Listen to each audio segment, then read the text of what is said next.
Shalom, shalom, shalom, frères et sœurs en Mashiach. Je me présente.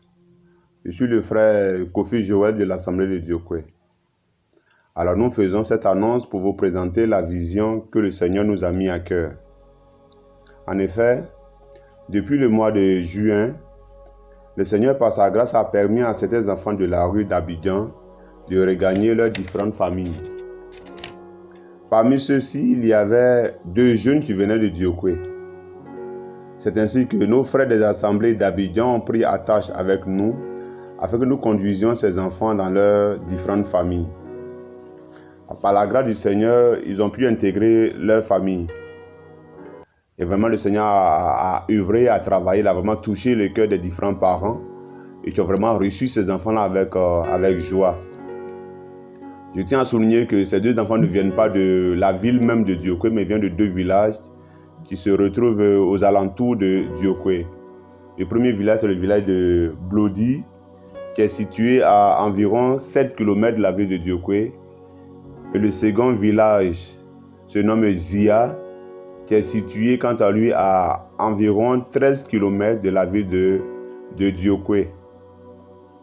Alors un matin en prière, le Seigneur a mis à cœur d'entamer une campagne d'évangélisation dans ces 2 villages-là.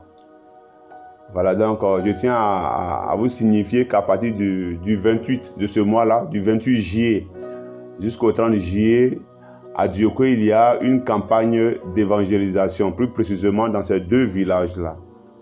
Donc nous voulons inviter les frères et sœurs des assemblées de la Côte d'Ivoire qui peut-être seront disponibles et qui peuvent peut-être se déplacer à venir participer afin que nous allions ensemble pour annoncer l'évangile du royaume.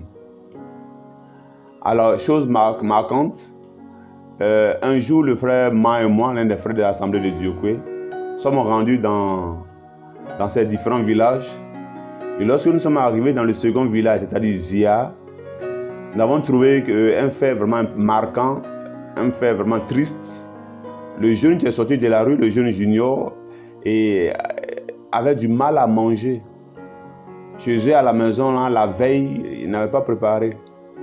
Alors lorsque nous avons essayé de creuser en dessous, nous avons vu que c'était faute de moyens. On a vu son grand-père a dit c'est chaud. Il n'y avait vraiment pas rien, il n'y avait rien. Donc la veille, pour que lui-même puisse avoir à manger, là, c'était difficile. Voilà, c'est une dame à côté qui lui a apporté à manger. Vous voyez? Des fois, nous sommes assis chez nous, à la maison, tranquille, ça va, on mange, on rit, on danse et tout ça, mais chez certaines personnes, c'est chaud, c'est difficile. Donc, en plus de cette campagne d'évangélisation, le Père nous a mis à cœur de nous organiser, puis voir comment est-ce que nous pouvons aider certaines familles sur le plan social et économique. Donc, ainsi, en plus de la campagne d'évangélisation, alors nous avons lancé sur les différentes plateformes un soutien à l'évangélisation de Diokwe. C'est-à-dire que nous souhaiterons faire des collectes de fonds, des collectes de vêtements et des collectes de vivres. Concernant les vivres, là, c'est la possibilité d'avoir peut-être du riz, de l'huile, tout ce qui est nécessaire pour l'alimentation. Là. Vraiment, ce serait le bienvenu. Alors, donc, à la fin de ce mois-là, du 28 juillet au 30 juillet, à Diokwe, nous avons une campagne d'évangélisation, plus précisément dans ces 2 villages-là, Blodi et Zia. Nous voulons aussi inviter les frères et sœurs à soutenir vraiment cette campagne-là pour que le Père lui-même, par sa grâce, puisse toucher les cœurs, puisse convertir le cœur à lui, il puisse vraiment faire du bien à ces différentes populations-là. Alors ce que je voulais ajouter, c'est que une fois, lorsque nous sommes rendus dans ce village, nous sommes allés rencontrer le chef du village de Zia. Nous avons échangé et qui était vraiment ravi de nous recevoir et d'apprendre que Junior a pu intégrer sa famille. Et le témoignage qui sortait que Junior était un dur à cuire. Dans le village, Junior était vraiment difficile, il était intraitable. Donc même dans le village alentour, même en ville, on le connaissait. Tellement il était violent, tellement il était un dégameur, tellement il était, on va dire, un peu hors la loi.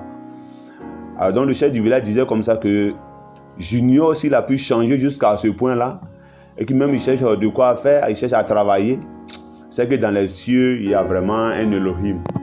Donc même il a dit même qu'il est ravi de pouvoir se joindre à nous pour adorer ensemble le Seigneur. Donc nous avons le hockey, il a dit on peut venir dans son village Et sans même appeler, qu'il nous ouvre les portes de son village, on peut venir à tout moment que bon nous semble.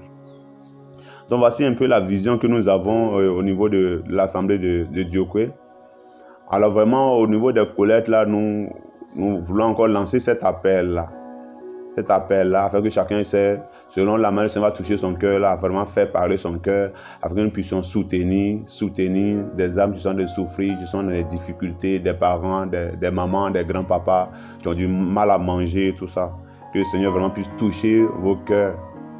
Vous voyez l'apôtre Paul dans sa mission d'évangélisation des nations, lorsqu'il est retourné à Yerushalayim dans le livre des Galates, pour aller rencontrer les apôtres, ceux-ci lui ont donné la main d'association, mais ils lui ont dit aussi de se souvenir des pauvres.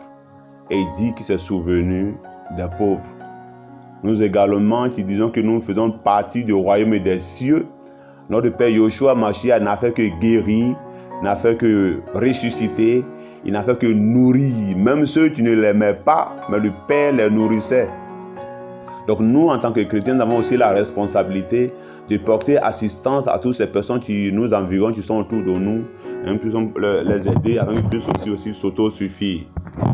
Alors donc pour tous ceux qui souhaiteraient avoir plus d'informations ou bien contribuer quant au fonds, aux vêtements et aux vivres, ils peuvent appeler ces deux numéros-là, 07 77 38 17 13, ou bien le 07 79 08 93 29.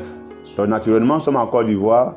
Donc pour ceux qui peut-être qui sont à l'étranger, ils peuvent précéder ce numéro-là du chiffre 225. Donc je reprends encore le numéro 07 77 38 17 13, ou le 07 79 08 93 29.